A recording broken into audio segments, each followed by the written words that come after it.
We know that behavior is an issue in the schools.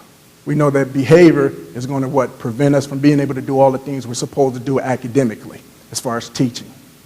But we have to ask ourselves, why is this behavior like this?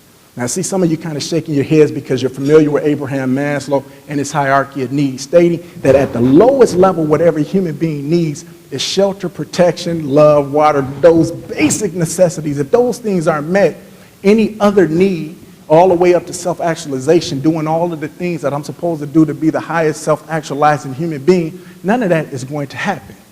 See, this is where I come in the psychological world.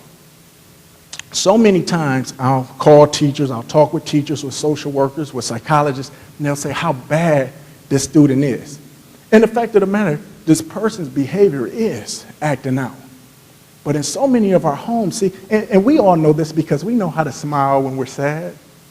You know, we know how to fake when we're depressed to make people think we're okay. Well, children are the same way.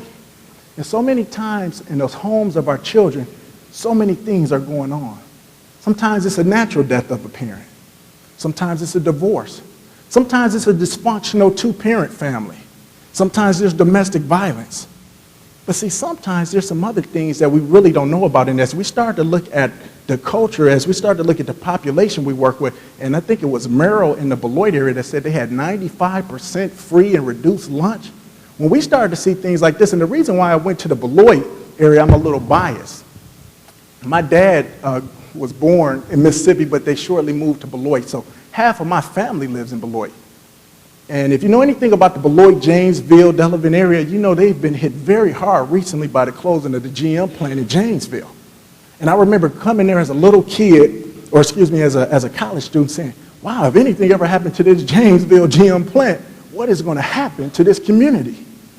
Well, we start to think about the stress that the parents feel in this community, and then start to think about what's going on with the children. And it's not just the Beloit area, the economy has hit everybody hard. So when we start to look at these things, we can start to see okay, I can understand why there could be behavioral problems. But do you know how many type of times the children are going through things that they never tell anybody, how they suffer in silence, how they're being molested by parents, how they're being molested by brothers and sisters, how they're being physically abused, how sometimes they're emotionally neglected. And then this is the person who we get. And sometimes we prepare a wonderful lesson plan. We go out of our way to do some nice things for a person. And then when they don't receive it in the way we want to, we become somewhat offended. But if I have some type of attachment disorder with my mother, how close can you expect me to be to you?